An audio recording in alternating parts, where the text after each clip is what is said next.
Good afternoon and good morning and good evening to some, depending on where you are in your time zone. Get to my right spot here. We should be seeing a screen with an introductory slide of tools and techniques for virtual community engagement. Can I get a thumbs up if that's what you're seeing? Excellent, great. My name is Holly Medell and I'm the director of the National Charrette Institute at Michigan State University. The National Charrette Institute, or NCI, is partnering with the Form-Based Codes Institute to bring you a webinar series about how to shift what we do from in-person to online processes. Our first webinar focused on taking charrettes virtual, and that was a few weeks ago. This webinar is going to focus on important considerations of virtual community engagement, and we'll spotlight some tools. And the next is a panel of discussion on inclusivity in the digital environment. We are recording this webinar today, and after it is closed captioned, we will post it on both the NCI and FBCI websites. We'll also send the link in a follow-up email to you. So speaking of you, thank you for choosing to spend some time with us today. As we begin this webinar, we want to recognize that this presentation is occurring in the midst of great loss and upheaval in our country and in our world and in our communities. It is our hope that our discussion today can help inform some strategies and outcomes for positive impact and change.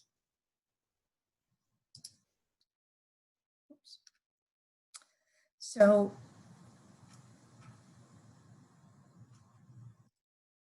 we had, as of before we started, nearly 700 people register for this webinar from 15 countries represented across the globe.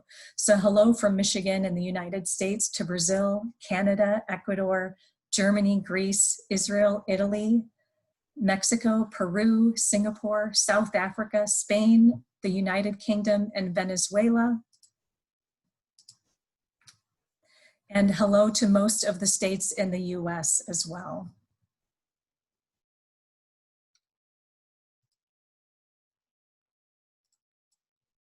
I'm very pleased to join our panel of speakers and Marta Goldsmith and Tyler Quinn Smith from the Form-Based Codes Institute to bring you today's webinar. As our speakers present their information, they'll introduce themselves as well. I'd like to thank them for sharing their time, their wisdom, and their experiences with us today. I'd also like to thank Harmony Gamazel with MSU Extension and Amy Lockwood from MSU IT Services for their behind-the-scenes tech support. Thank you both. So here's a quick look at our agenda. Marta and I will provide a quick overview of our organizations before Jennifer Hurley of Hurley Franks and Associates gives us some context around virtual community engagement, followed by Christina Anderson from the city of Kalamazoo in Michigan, who will tell us about the techniques they're using, and Tom Evans of the Cambridge Redevelopment Authority in Massachusetts will introduce a tool that they've used. We've got a few polls interspersed today, so we invite you to participate in them when they pop up as well. And following the case studies, there will be time for questions of the speakers. As questions develop for you throughout the webinar, simply type them into the Q&A box and Marta and Tyler will monitor them. We'll take as many as we can during the Q&A time, and if we fall short, we will include responses to unanswered questions in a recap communication along with the recording. So quick word about NCI. We're founded in 2000 in Portland, Oregon as a nonprofit with a mission to train practitioners to help communities achieve self-transformation using a method called a charrette. In 2016, NCI's curriculum came to Michigan State University, and it's now housed in the School of Planning, Design, and Construction. NCI joined 4 degree granting programs within that school. We have urban and regional planning, interior design, landscape architecture, and construction management. We take a holistic approach to thinking about the built environment from the inside out and at multiple scales. And NCI is also closely affiliated with MSU Extension. So if you're curious about how we define a charrette, I hope this helps a little bit. It's a community engagement process where we bring together decision makers, stakeholders, those either affected positively or negatively by a decision, and experts to co-design a solution, often to a built environment problem. and over several days. Because of its collaborative approach, it often spurs a community right into implementation and action. In addition to conducting charrettes and coaching others through their management and facilitation, we provide certificate trainings on how to prepare for and conduct charrettes yourselves. We've trained over 3,500 practitioners across the globe. The process and curriculum we teach is based on over 30 years of learnings from conducting charrettes.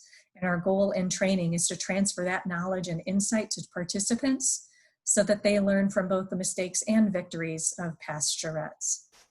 We also have content and resources related to online engagement embedded within the course. And the course itself, one version of it is offered online asynchronously and self-paced. And we are exploring a synchronous class for the fall. We've also been compiling resources for virtual engagement, and that document will be on our website following this webinar. Marta?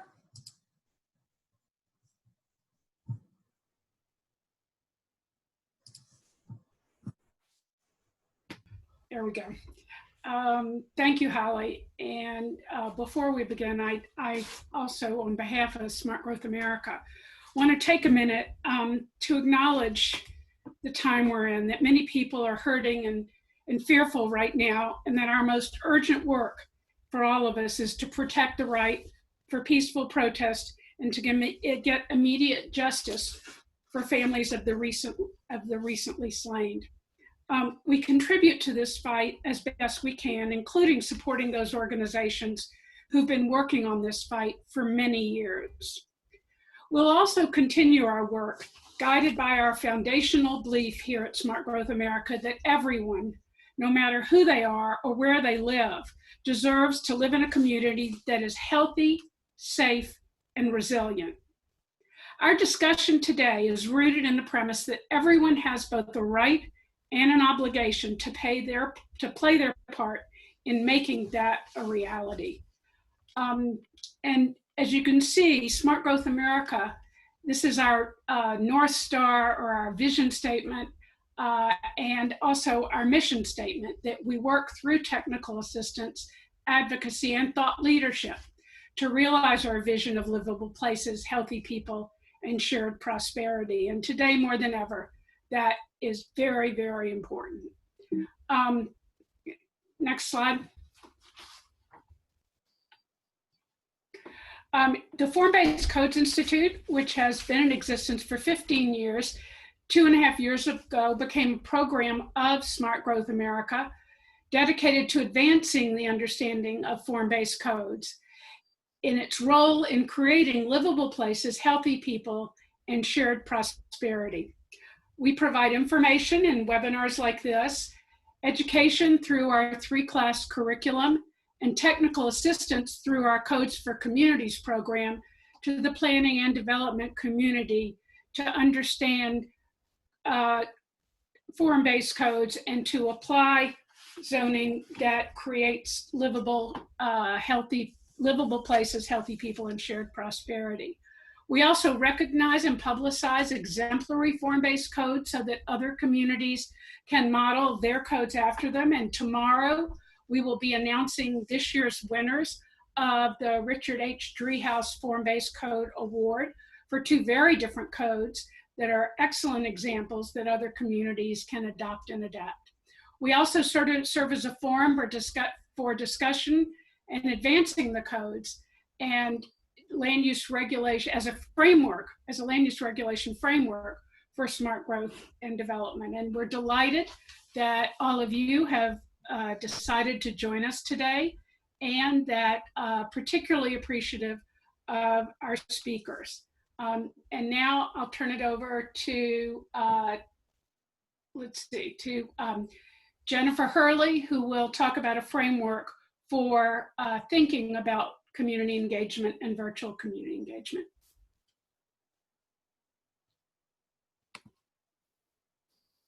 Great, thank you, Marta.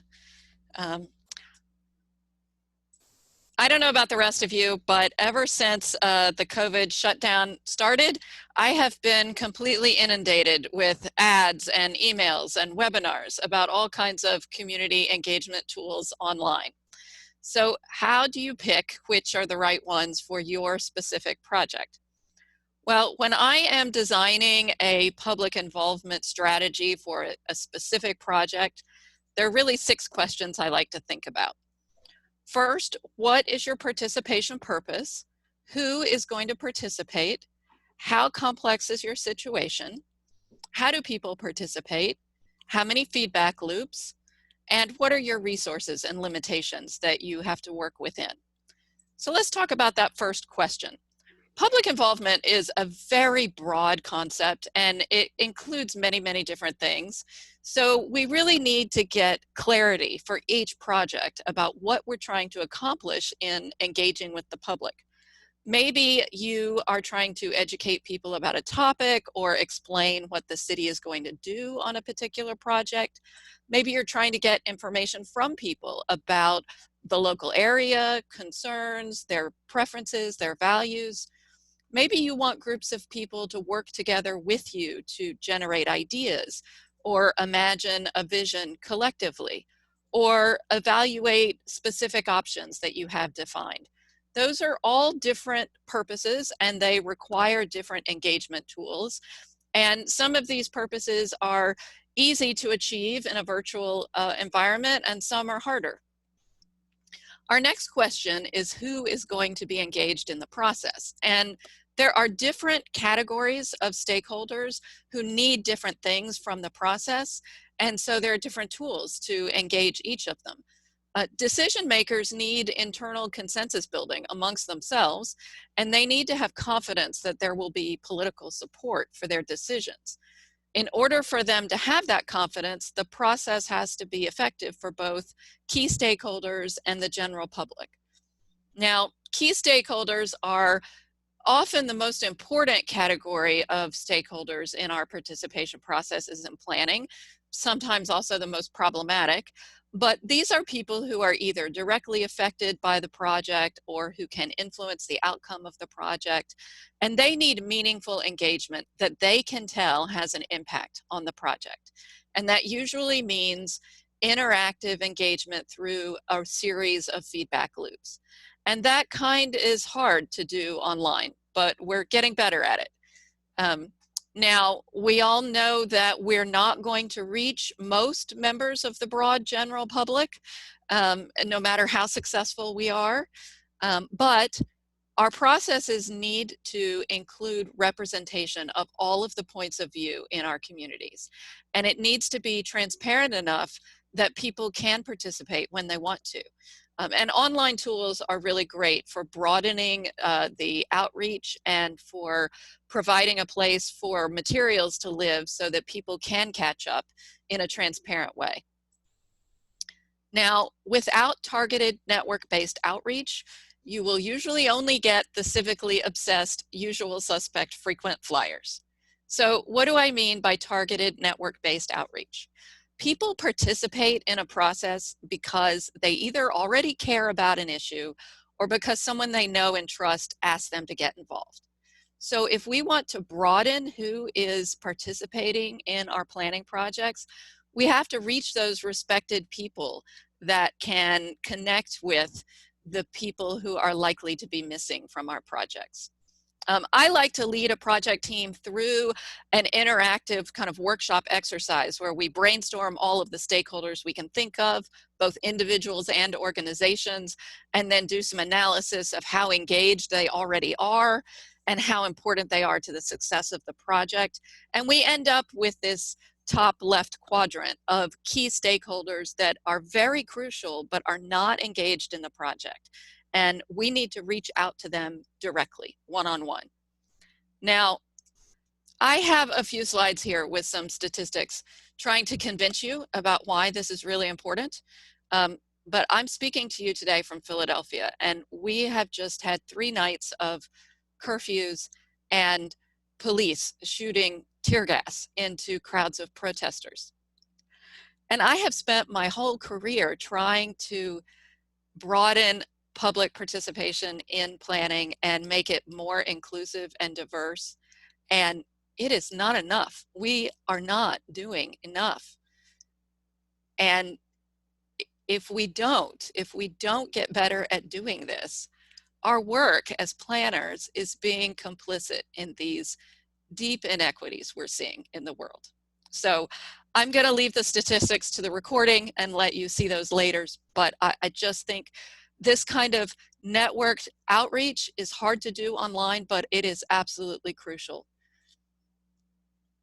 So now we get to the question that most people want to jump to right away, which is, what tools are we going to use? How are people going to participate?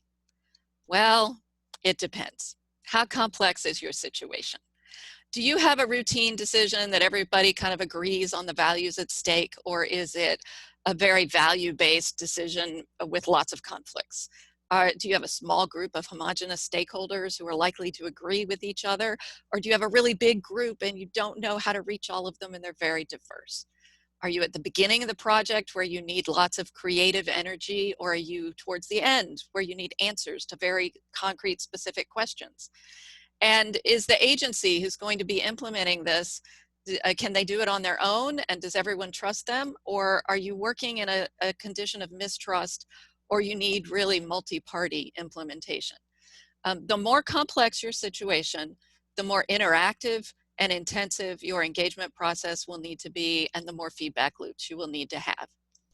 So now we get to the point of trying to match particular engagement activities with those goals we talked about. I'm going to give you just 3 examples of how we usually do this in person and what it looks like when we try to do it online or virtually. Let's say you want to understand community needs and values. You know, in person, we might conduct stakeholder interviews or topic-based focus group meetings or stakeholder walking tours. When we move online, we can still do the interviews and the focus groups just by phone or video. We can get people to put together crowdsourced maps and photos of issues and opportunities for a kind of SWOT analysis. Or we can do an online visual preference survey to get a visual sense of people's values and vision and goals for the area. Let's say you want to evaluate specific defined options. In person, we might do live polling at a public meeting, or a workshop with small group discussion, or have public comment at the microphone during a public hearing. In a virtual engagement, we can do live polling during a webinar. We can use visual online surveys like a MetroQuest survey that include a lot of education in with the survey so people know what they're evaluating. Or we can do a teletown hall where people can call a phone number, hear a presentation, and then make comments or give questions by phone if they don't have internet access. Let's say you want to imagine vision together or generate ideas. This is the kind of goal where in person we will usually do some kind of workshop with very structured small group activities, often with a facilitator. This is the kind that's hardest to do online, but people are really experimenting with this. They're using video calls with SketchUp to respond to participants' ideas in real time. You can use collaborative online whiteboard tools so that groups of people can be working together on the same shared document that they can draw or post sticky notes or write on. And I want to give just one example of a project that switched from an in-person strategy to a completely virtual strategy. In this case, the project team defined 3 goals. They wanted to communicate the city's responsiveness to previous public involvement because it was a project that had a long history. They wanted to nurture champions to promote changes because they needed city council legislation. And they wanted to educate the general public about the proposed changes because it was a major corridor.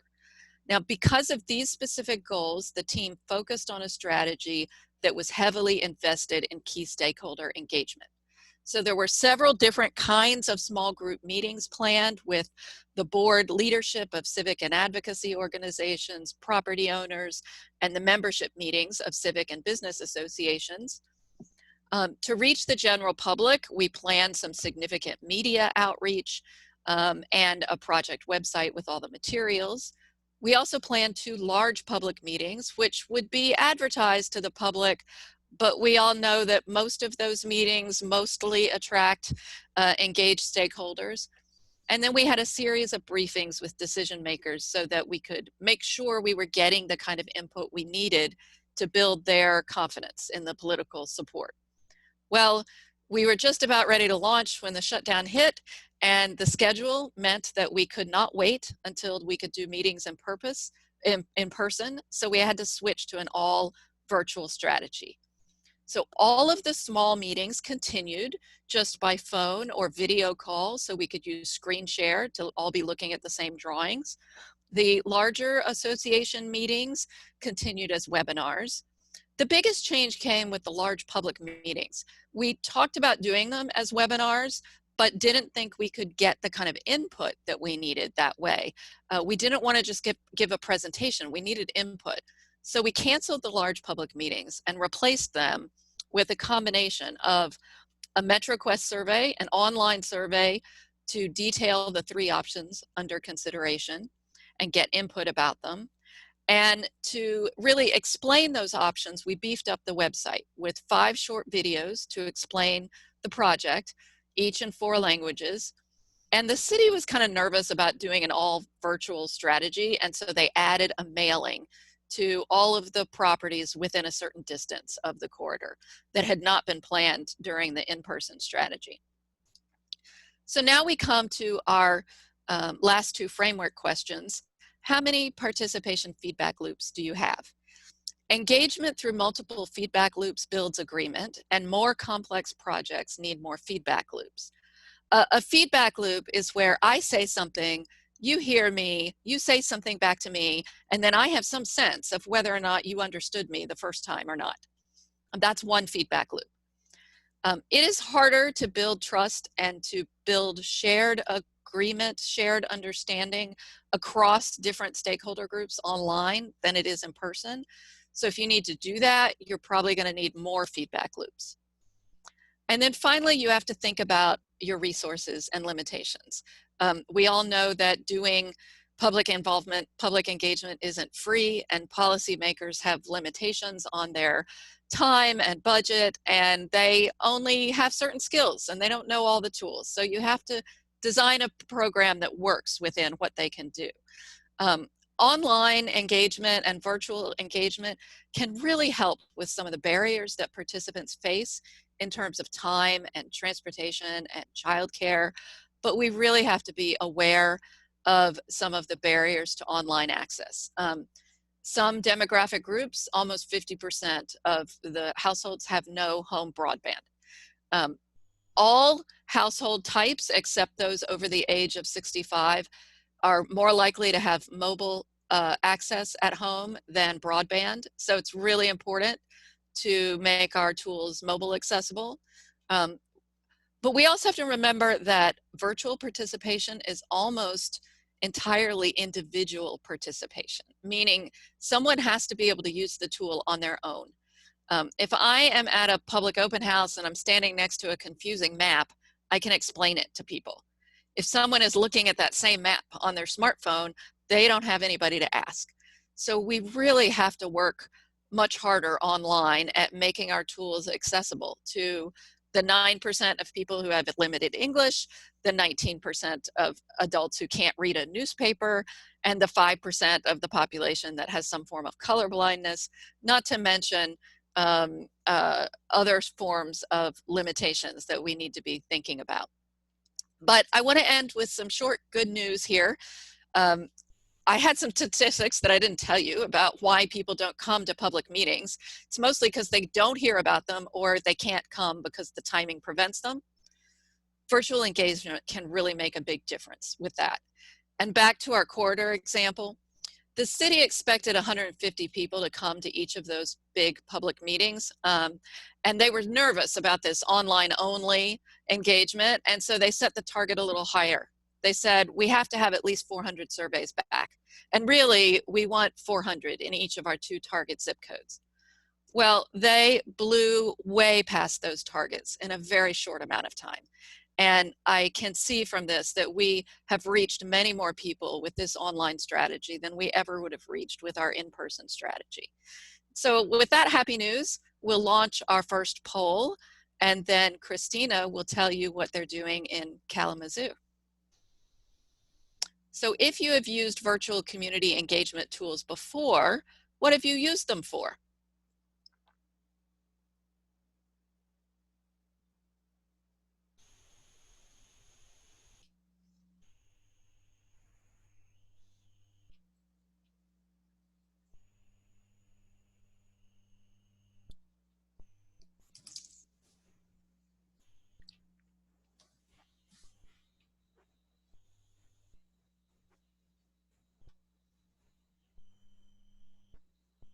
Thank you for using the poll. It looks like a ticker keeps on increasing. We'll just keep it open for a few more moments.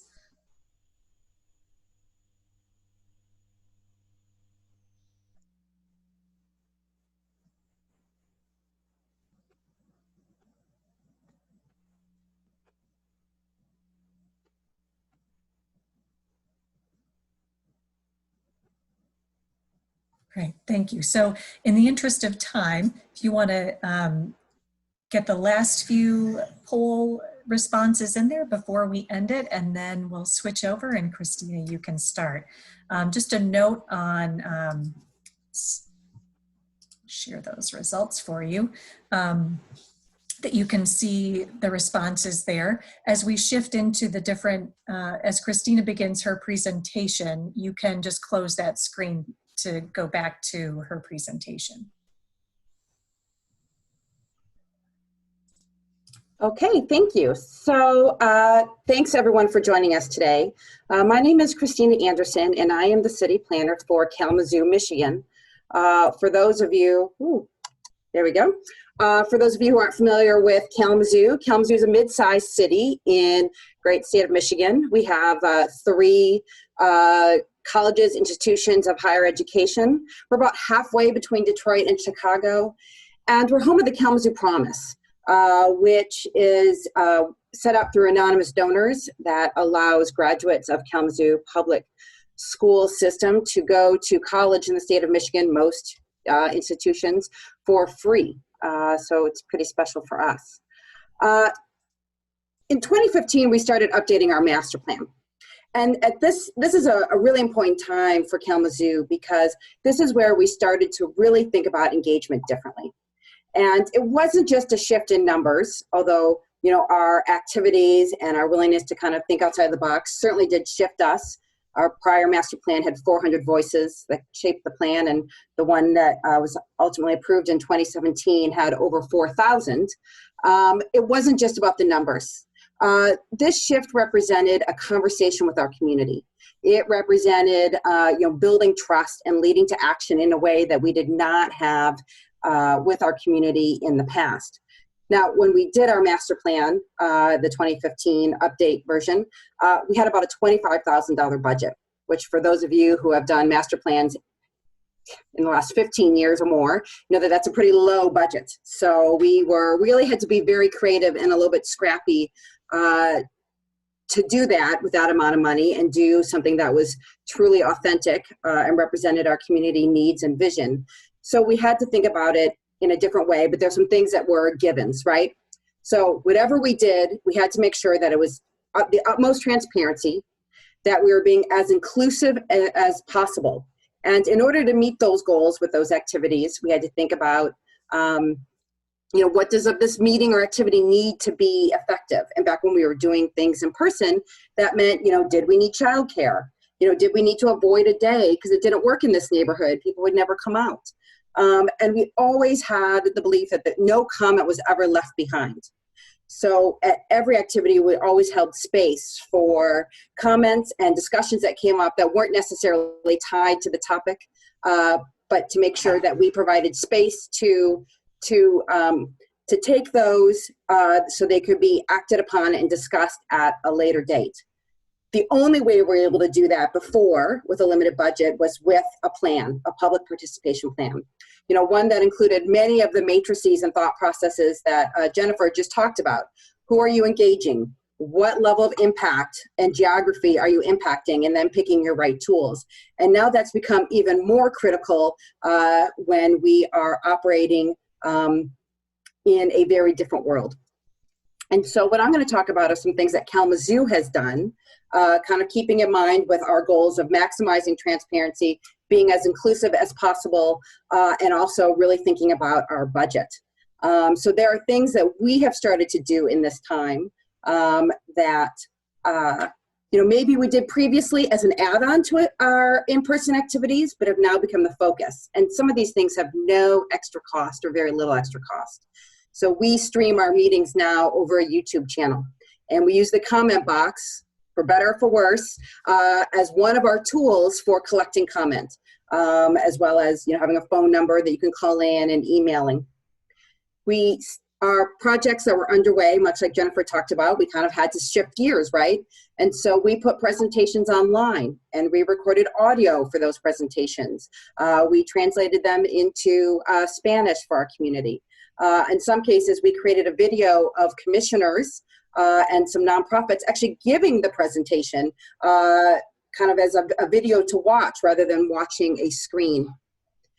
Partnering with your local radio stations and your TV is critical because, and I'm going to keep saying this, and I assume others are as well, virtual tends to mean we think online, but it can't just be online. It's got to be online and in this world where we can't be out in person the way we used to. And so how are you reaching people? Your local public radio stations, your local media networks, cable access, whatever you have, how are they broadcasting either live or as a tape delay, your activities that you're doing online?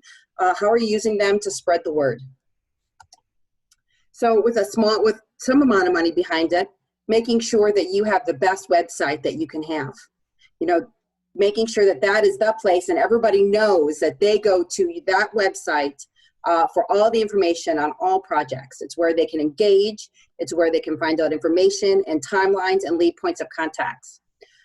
Paying for that SurveyMonkey subscription or any other tool. That Zoom webinar was not something that we had prior to this, but it's certainly something that we're going to have afterwards.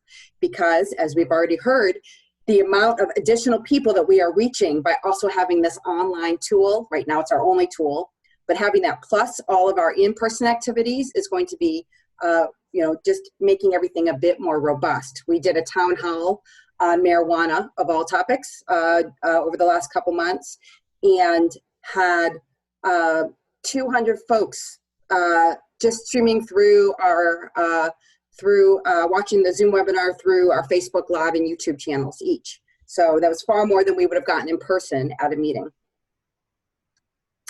So a lot of this, these cheap fixes are things that you probably already have access to or already doing, and you just need to play them up a little bit more. And that's what we found. We have always used, over the last 5 years, imaginekalamazoo.com as our point of reference for our community when the planning department is doing a project. But now it needs to be even better. And we need to make sure that it is being updated, not only by planning staff, but well as our road staff. And making sure that all of our information is there and everyone knows exactly where to go. Now, there's always the opportunity to get a little bit fancier. Our finance department uses the OpenGov budgeting tool, which came with Open Town Hall, which is a great online platform. And I'm going to bring it up for you right now, and hopefully this works. There we go. Hopefully everyone can see that. This is our Open Town Hall platform. And prior to COVID, what this allowed us to do is essentially replicate a meeting. So we did something in person. We would put it online for folks who couldn't attend to participate. And here's a good example of that. So on March 4th, so right before we shut down, we had a street design meeting. Quickly after the meeting, knowing kind of where we were going in our community, we got everything up online. And so you can watch the presentation, you can look at boards, and we essentially set up a virtual open house.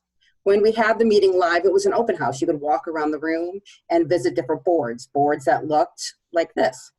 Now, in real life, you had a person standing there who could facilitate conversation and ask questions.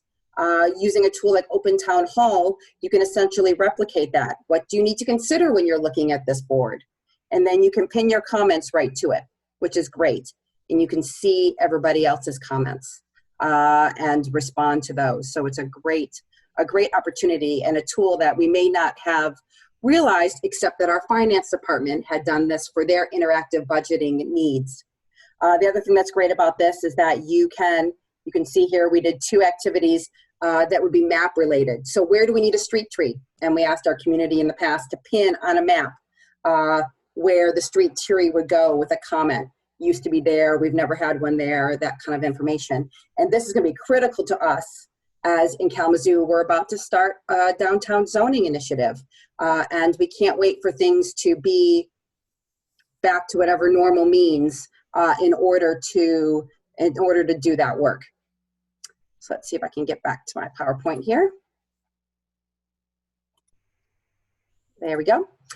So that is one of the tools that we do choose to spend money on in conjunction with our finance department because of the extra features that it has given us. Now, since COVID happened, we had things in the works, like our marijuana ordinance, our housing equity ordinance, as well as our safe routes to school planning activities. 2 of the 3 of those we continued over COVID, using town hall resources, using hotlines for people to call in, taking advantage of our local radio and public TV channels to also broadcast virtual meetings, and we're able to get those activities through to completion. Our boards and commissions have continued to meet as much as possible. Now we were Zoom bombed, we were right out of the gate. And so, you know what, that was a bummer, but you just have to figure out what went wrong and how you fix it, right? And so, you know, these are tricky issues because you're dealing with the Open Meetings Act. So you need to really work with your city attorney or municipal attorney or whatever your attorney is to make sure that you are being true to the Open Meetings Act. For us, we also needed to be true to our governor's executive order as it related to virtual meetings. And we kind of had to come up with a plan B on how those would work. And we were able to do that. And we've had city commission meetings, plan commission meetings, ZBA, Brownfield Redevelopment Authority to get critical issues forward so we're not stuck with this giant backlog of work once we can be in person. So some lessons learned here. Again, not everyone has internet. Virtual doesn't have to mean internet only. It's always online and what. And how many different tools do you need to use to make sure that you are reaching everybody? Taking in account of those barriers, Jennifer mentioned many of these. Low vision, reading proficiency, English as a second language, and what do you need to do? You know, always asking who would not be able to participate if I use this tool, and then adding another tool on to make sure that's covered. When you're doing your meetings, testing it beforehand, especially when you're working with citizen boards who may not be as adept with some of these tools. Always having a plan B. I was running the PowerPoint. I had finished my presentation and my coworker was presenting when my foot kicked the internet cord and I shut it down. So luckily someone else had it. So we were able to go quickly and move from one person to the other. You know, some of these things to keep business going are a little more labor intensive. We have folks behind the scene. We have a lot of plan B, C, and Ds. You know, IT is involved, communication is involved to making sure that when public comment comes in through our hotline, that it can be queued up. Someone watching the comment in the Facebook feed to make sure that everything is being heard. So how do we put this all together? Because what we're talking about is kind of now, right? But you've heard from both Jennifer and I that we think that a lot of these tools are going to be useful as we move forward, even when we can start to engage in person. And so in-house, what do you need to do to become more resilient based on these ups and downs that happen in our world as we continue to do business? Making sure you have that public participation plan so you know what tools you need based on the impact of the project that you're doing. Understanding if you're informing or collaborating or empowering. And as it relates to boards and commissions, take a look at your bylaws and policies. Can you have virtual meetings? Can people phone in on the board? Can folks phone in to leave their comment or email in, or what are the options? Knowing that this may happen to us again, maybe it's a flood. You don't know, but how do we set ourselves up for success? So again, putting your plan to action, always online and what, figure out what tools you need to reach everybody, ask who can't participate. Someone said to me once, you know, what would grandma be able to do if I was doing this? Could she participate in these activities? But asking, you know, that question with every population that you're trying to reach. And consider how documents look when you're moving between different platforms. You know, our beautiful boards that we had at meetings, you know, how do they look online? How do they translate? Do you need extra captions to make sure that it's obvious? And all of these things, thinking about these things now when we're limited in our in-person engagement, will make us be sure to become more resilient in the future as we have these up and downs and continue to do activities. We're about to start, again, our downtown zoning project. Michigan has just started to open up for some online or some in-person activities. And so, you know, we'll be doing things that are walking audits individually.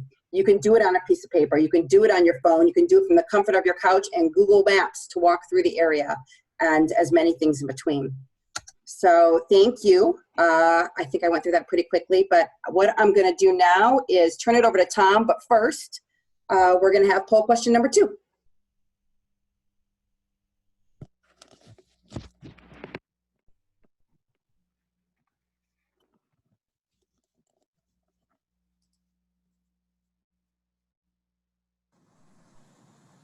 Thanks, Christina. The responses to the second poll are flying in a lot quicker than the first one, so we will spend as much time on this one. We'll wait a few more moments.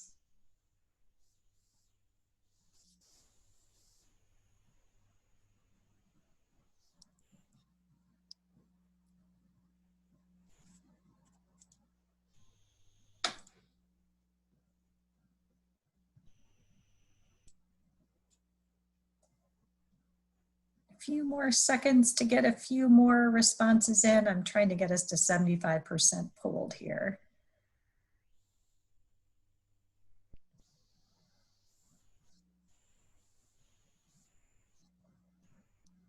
Great, thank you. I'm going to end the polling and share the results for you so you can see what you like collectively most about virtual community engagement. And as we do that, I'm going to stop sharing, and Tom, I'll let you take over. Thank you. I wasn't sure if you could hear me. For when the poll came up, I was unable to get access to my Zoom tool. So just removing the poll question for myself. So I'm Tom Evans. I'm the Executive Director of the Cambridge Redevelopment Authority. And a quick introduction to Cambridge, Massachusetts. It's a city of about 120,000 residents. It's a very old city. It's bookended by 2 major universities that many of you may have heard of, Harvard and MIT, and there's also Lesley University that make up the economic and intellectual engine of our city. Nearly a third of our population is students, but historically, apparently you can't see my PowerPoint, so let me try to share my screen again.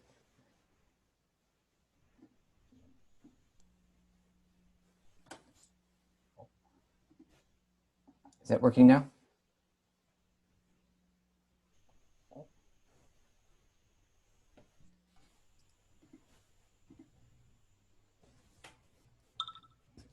Looks great. Okay. So that's an image of Central Square, which is in the middle of our city and kind of our cultural hub. Cambridge is a key context for our public participation process, is going through a lot of change. It's a transition, I'd like to say, from a New England college town to an international hub of technology. And that change is creating a fair amount of tension as you have a historic community seeing a lot of new growth, both residential and commercial. The Cambridge Redevelopment Authority has been involved in that for over 50 years. Or independent agencies, so our outreach efforts are separate from the city of Cambridge, and has been often focused on very specific projects throughout our history. And in 2013, we began a new strategic planning process, and that was one of the first times, actually the first time we began using a particular online engagement tool called Co-Urbanize, which I'd like to focus on presentation on today. A key element of our work has been focusing on the eastern Cambridge area, shown here, which had historically been an industrial area due to its access to downtown Boston and the riverfront. And over the course of our redevelopment history, that section of the city has gone under significant transformation. And we put together just a visual for online data delivery about how that change has happened over time. And we've seen the industry that had diminished in the middle of last century gradually get replaced by office and R&D and a growth of housing and other types of development. And so this level of development, upwards of almost 220 20 million square feet of development over the past 50 years, obviously creates a fair amount of concern in a New England town that has very much focused on its history and a much more granular development pattern. So when we started approaching new plans for areas such as Kendall Square and looking at rather significant development opportunities, we wanted to make sure we had a process that let people get as much input as possible into those plans. And one of the things that is very, maybe not unique, but a good problem to have is because the interest in development in Cambridge is so strong, we're often able to leverage developments to gain additional public benefits, improvements to public infrastructure, parks, community programs, and so forth. And so one of the key things we wanted to do when we began planning an amendment to our urban renewal plan was make sure we got as much input as possible to the kinds of amenities that people would be interested in. And we did this using a site called Co-Urbanize. And I wanted to quickly tour through this. This is sorry, my pointer keeps on disappearing. A tool that allows us to put information up about a project, some basic information on info page that we are constantly updating, has just basic information about the project and then all of our documents related to the plan. Provide opportunities to provide updates about future meetings, changes to documents, hearings, and so forth. A full timeline for how we expect to get through the planning process for the project. And then comments, and the comments that come in will range from general comments that may have a lot of focus on the project or not, but often we try to direct the comments through the use of surveys or leading questions into on the site. And we've done this also with using the Co-Urbanize site in-person engagement opportunities, whether having the site available and staff focusing on the site at community charrettes and workshops, or this was a texting campaign where we put signs out in the neighborhood for people to engage in, and they can answer the questions that we were asking about specific areas. And in the end, we came up with a report of what the Co-Urbanize conversation had led to. And most of the comments related to public realm and open space, which then informed our planning and design of this rooftop open space that's located on top of a parking garage for a project that's was under construction. It's currently on hold. So we try to use that as one of many tools to engage with very specific community processes. A second example where we used Co-Urbanize was the redevelopment of an old foundry, also in East Cambridge. And this was a city-owned building, and it was understood that it was provided to the city for community use, but we need to go through a process determine, well, what exactly does that mean? What is the community use? What kind of uses would people like to see? We did this in-person engagement is interesting to look at today, but we did a number of outdoor engagement, indoor Lego sessions and workshops, but then again made parallel to that our co-organized website a key element of our conversation about what kind of uses people wanted to see in the building, letting people keep track of the project as it evolved, and had optimistically been under construction right now, but is not. So those are examples of how we've used this co-organized tool in the before time, before COVID. And now we were working to implement these projects such as the Foundry, but trying to figure out how we engage with the community in the same manner when we have a project that needs to be thought through when we can't do some of our more traditional methods. And so we recently have been undertaking a project to relocate an electric substation that had been planned for this orange site here, which is much deeper into the residential community, and finding a way to, actually at one time it was being considered for this park location here, but came up with a plan with a landowner and developer to absorb the substation into a redevelopment of this parking garage.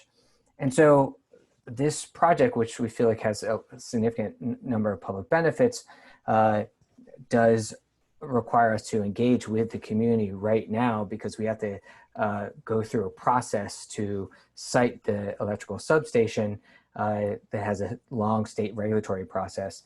And so again, the idea was, if we can put the substation at the location of this parking garage, it would, for the property owner, the developer, be traded out for a significant amount of additional development rights on that location.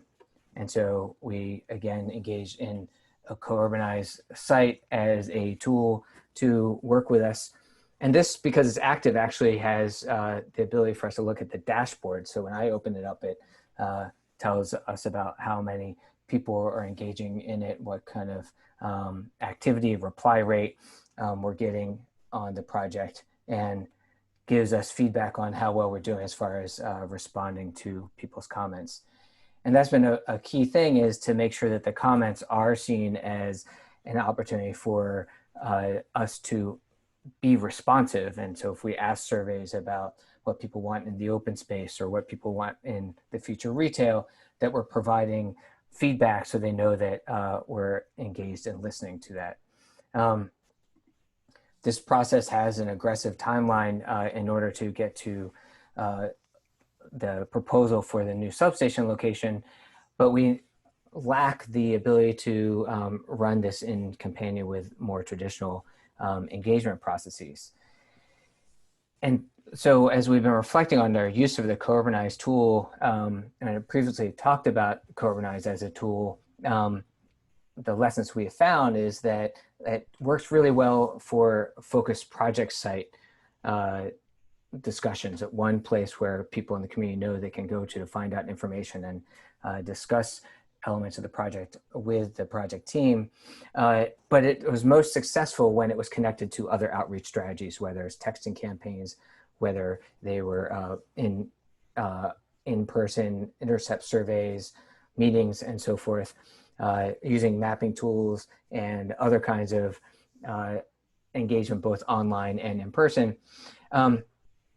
And really helped us understand the pulse of people who were not otherwise participating in our traditional processes.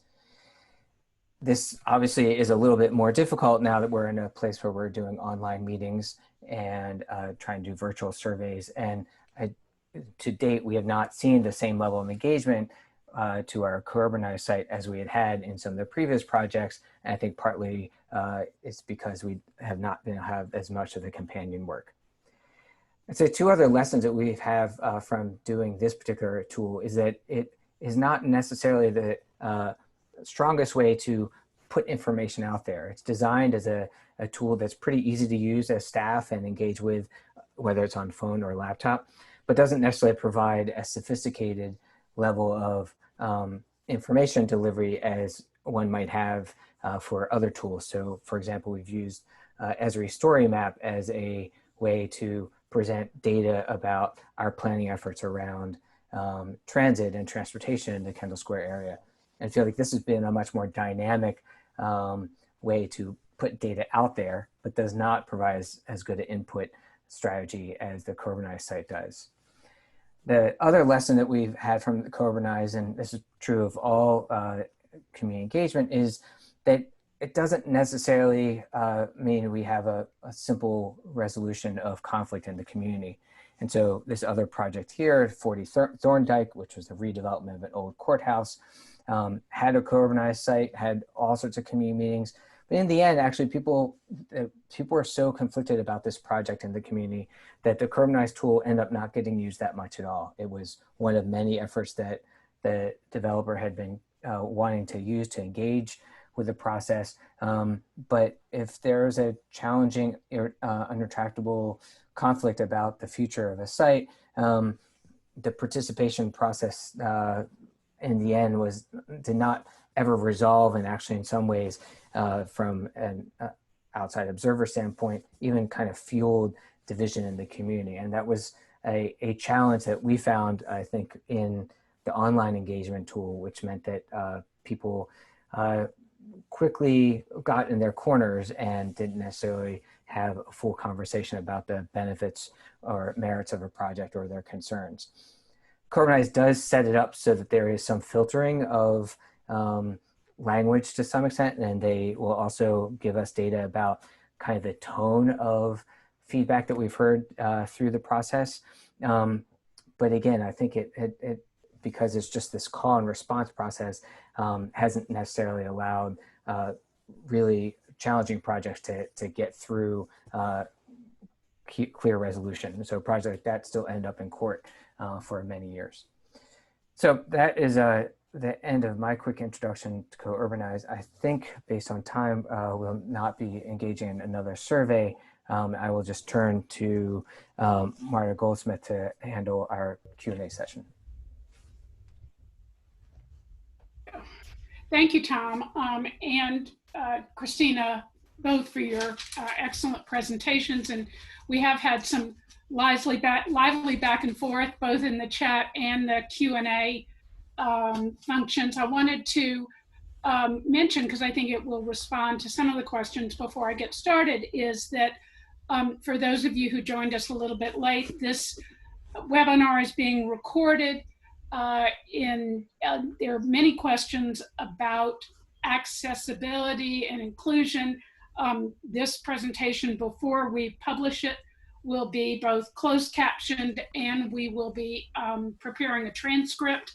So we are working on our accessibility opportunities. The other thing we will do for those questions that we don't get a chance to answer here live, we will circulate those questions to the panelists and ask them to write brief answers, so that when we send a follow-up email to everyone who registered, you will receive a link to the transcript, a link to the recorded video with closed caption, and brief written questions. So if you don't get your question answered here and now, there will be other opportunities.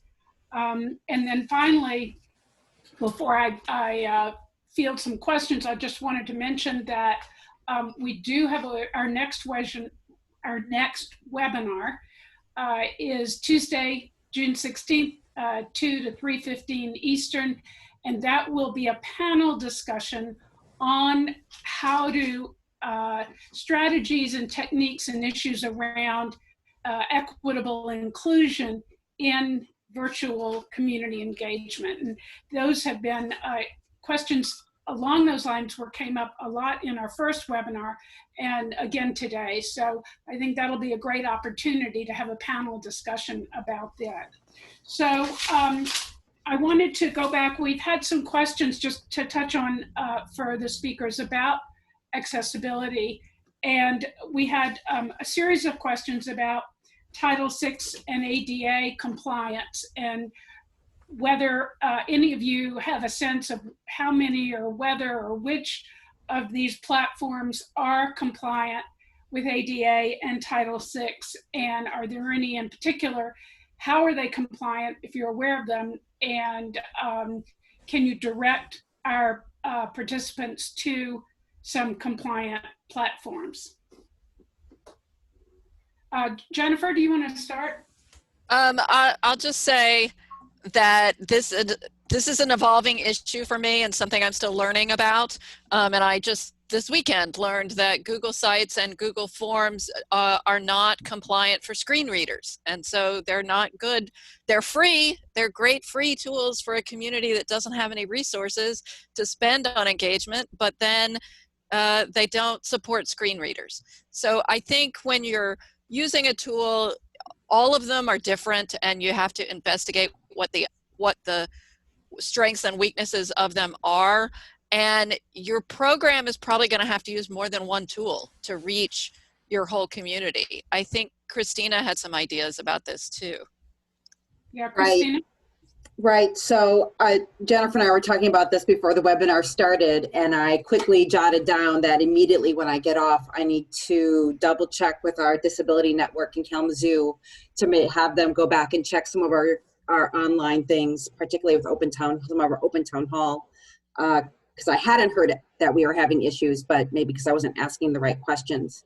I think that the multiple tools is what you really need to think about, right? And really think about who your users are, and to accept when something happened and you didn't reach somebody because you made an error, whether you just didn't know. Pick it up and kind of go back and fix it, right? So we had an issue where we learned that we had put up a document with edits and it was in red, and we didn't change it wasn't italicized, it was just red. And so that was an issue for color blindness and the inability for those folks to discern what were the edits were and were not. So we quickly edited and and shifted. But I think the biggest key is making sure that you have multiple tools, because even if your one tool does work online and reaches folks with a variety of abilities, you still are going to run into the hurdle that not everybody is going to have the right internet capabilities for that. So you also need to make sure that you're putting it in print, trying to get a poster out somewhere where people might see it, and everything else. And I think it also speaks to having those networks and connections with people in your community. I mean, Christina has these relationships that she can draw on now to go ask people, is this working for you or not? Right. Yeah, we experienced that also with our webinar that we had done on the most recent project, where because of networking and community, people reached out to us and said that so-and-so was not able to see the presentation. And so we sent it off to Kinko's to just do a large format printout of the presentation and mailed it to that individual's house. So we have been able to do some individual responses, but I don't think we've come to a mechanical solution that works for everyone. And we did get quite a number of questions about the use of virtual platforms versus the use of in-person platforms in terms of how they reach people, what kinds of issues they address, and I think, and how much they cost and how much time they take. And I think, Jennifer, in your first part of the presentation today, you sort of created a framework that we, NCI and FBCI, will continue to work on and make available to folks. It's not so much what is right and what is wrong, what's good, what's bad, not even which tools are necessarily better to reach one population, but how do you decide in each particular situation which are the best tools and understanding them. And someone asked, do we have a list of resources for online virtual community engagement and the pros and cons? The answer to the first part of that question is yes. And when we send our follow-up email, we will send a link to a list that Holly and her team, with some support from Smart Growth America has been compiling, and we'll talk about what they are used for, what strategy, what needs they meet. But in terms of pros and cons, I think it's really going to be, it depends. And we also have, I'd be interested to know, Christina, Tom, I know both of you have fairly diverse populations. Tom, despite your image as a elite college town, I know Cambridge is a lot more diverse than that. Can you talk a little bit about whether you have found tools that were particularly suited, either tools that were particularly suited to people who are often considered hard to reach populations, and whether you find online or in-person engagement works better for some of the harder to reach populations? I'll start. And Yeah. I'll say that, I would love to say that I have like the right answer that pairs everything up and answers your question. But again, I think it really, really depends on what the factors are for the population that you're trying to reach. And, always making sure that you are doing multiple tools. And it kind of feels a bit like a broken record, but I think it's true. I think there are projects that we will probably try to hold out finishing until we can be in person, because some of the topics are complicated. And as Jennifer mentioned, a lot of this engagement in this world right now is on your own, right? And so you can try to replicate some of those conversations online, but it's not always going to be effective. And so, some things you have to evaluate what the topic is. Can it wait? And if so, then yes. If not, and then it's what multiple tools have you found? We were very surprised when we were doing the marijuana ordinance about the number of additional people we reached. We were lucky enough to have done 2 large public meetings, 3 actually public meetings before things got shut down. And so we had all of the attendance list from those that we were able to kind of reach out to as we did each additional phase. And so we had kind of created a relationship and a pathway for people to follow us, which allowed, I think that one of the reasons why being able to do it virtually was successful for that one.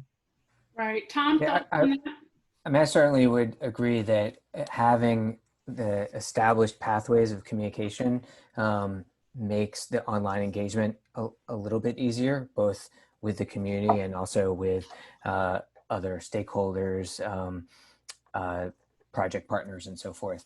Starting something new completely online has been a lot more difficult, and it runs against one of our findings in community engagement is if you're trying to reach people that have not been participating, you need to go where they are. And for like the Foundry project, we spent a lot of energy going to church and mosque groups and to youth groups at their after school programs, and wandering throughout the Cambridge community to go to their meetings rather than waiting for them to come to ours. That's a lot harder to do in the online world, and I don't think we've explored that enough to find, well, where is everyone beyond Facebook interacting and receiving new ideas? I think that's not been very successful for us. We have engaged a bit more of a younger population, a younger demographic through the co-urbanized site, and for Cambridge that does often meet a more international population from the large number of younger and often our students. So that has diversified our demographic of sort of our more standard public meeting attendees, but has not necessarily reached out to people that are otherwise been rather disenfranchised by planning processes. Great, thank you. Marta, I think we should be honest when we respond to this question that our existing in-person processes are leaving a lot of people out. Right. So this is not, we're going to start this new online thing and that's going to leave out all these new people when before we were engaging everyone. Our in-person processes leave out people who don't have time in the evenings, who are working multiple jobs, who don't hear about the public meetings. Like, there's a lot of barriers to that kind of participation. And I think what Tom said about going to where people are is so important. And the corridor example that I gave, I think one of the reasons their online engagement was successful was because of all of those phone calls and video calls they did with the civic associations. They were lucky to be in an area where there were very connected, engaged organizations. And so all of those organizations then reached out to all their members to encourage them to participate. That's one way you can go where people are, even virtually. I think you're absolutely right. And we had some great questions about relative costs of programs. And I also, in looking at the questions, it was not clear that everyone agreed on which tools were better to reach harder to reach populations, and which ones, either virtual or in person, were more elitist. It's a real mix. So I think we're learning. I want to wrap up first by thanking our speakers and my partner, Holly, and her team for putting the webinar together. This has been our second, and we've had very good attendance in both from all over the world, even those people for whom it's the middle of the night. And it's been a real learning experience for us.